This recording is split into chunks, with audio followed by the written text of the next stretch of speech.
black magic. I do like a bit of black magic, I do, yeah.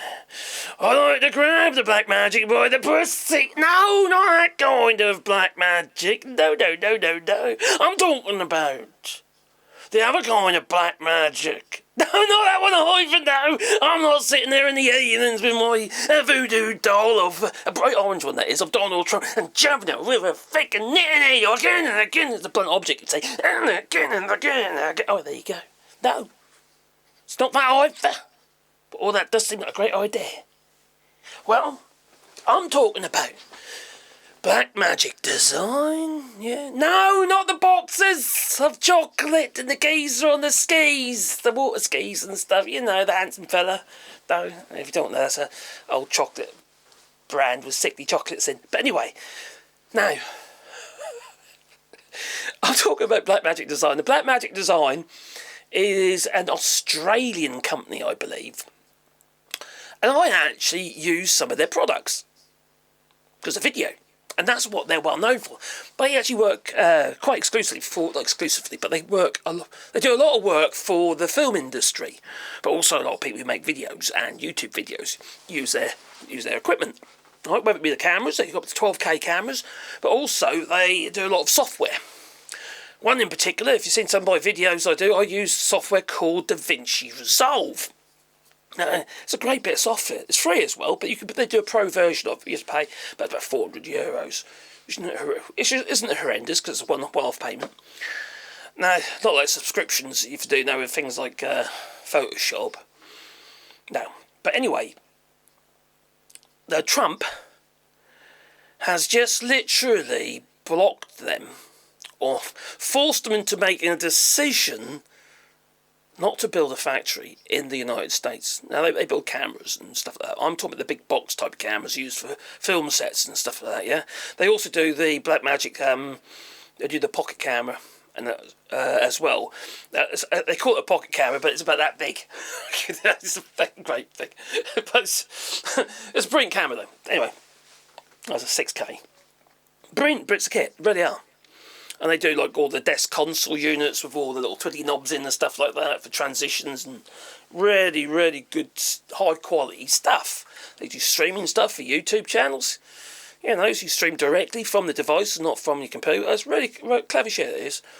But you see, the situation with Blackmagic Design is a prime example of how trade policy can have unintended consequences for domestic manufacturing. Now, for domestic manufacturing, the company has intended to bring a part of its production to the United States, which typically aligns with the goals of tariffs, you would say. Oh, that's okay, yeah, that's what we want, you see. Yeah, but this is something they were going to do before the tariffs were announced. This was in their plans. Fortunately, they've had to change their plans. Now, this is to, you think, boost local manufacturing and reduce dependency on foreign parts, but many of the semiconductor components are still imported. Donald Trump is making that even harder with his restrictions on China. The tariffs have increased in costs. Enough so, Blackmagic Design has cancelled its plans to build a very expensive factory. Now, there's a few takeaways. I would say you've got the tariff complexity. Even if a product is assembled in the United States, if all the key parts and components, what have you, are imported, well, then it's going to hit hard, isn't it? It just makes it not possible. And you've got to think about global supply chains. Modern manufacturing is so interconnected these days that isolating your production with one country is really, very rarely cost effective. It's just not practical. And then there's automation trends. Now, even if, right, a company's think, okay then, we are going to build a factory in the United States. Well, they're going to ask themselves, how are we going to do that? What cost savings can we make? We're going to make this factory as efficient as we possibly can. So what will they do? They will involve more automation and they will involve more artificial intelligence really actually reducing the jobs. There'll be less jobs, not necessarily more. So when you've got products that are made on a production line, well, a lot of that stuff can be actually done by machines, not people.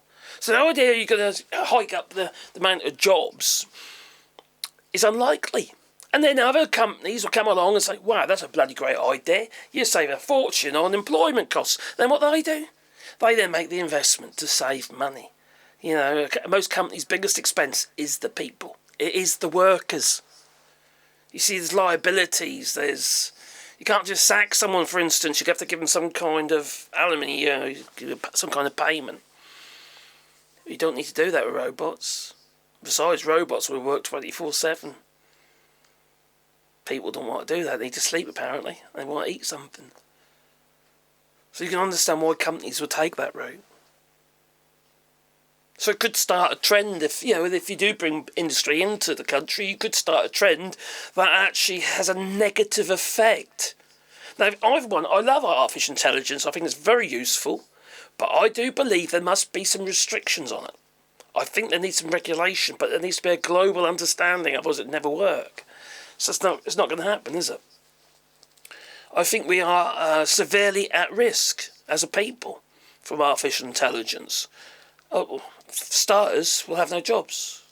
Maybe we'll have universal basic income to replace the money coming in, and you've got to feed people somehow, I suppose. But then people become a cost. Now you see what's happening regarding the unemployed, regarding the disabled. Everyone is considered the blight on the economy. We're seeing it in the United Kingdom at the moment. The cuts have been made to the PIPS payment. And the same in the United States under Donald Trump. See, it's just starting a trend in the wrong direction. It's not based on what's good for the people, it's what's good for the corporations. And at the end of the day, the corporations should really be there to be able to supply the work and the needs and the products for the people. Otherwise, what's the point? So automation, it hurts. No? We've seen it in the past, actually, with the car industry, haven't we? The motorbike industry. So then you've got price hikes. The consumers in the US are going to end up having to shoulder some of the tariff burden through higher prices, etc. It's just how it is. It's just always the case. So do you feel?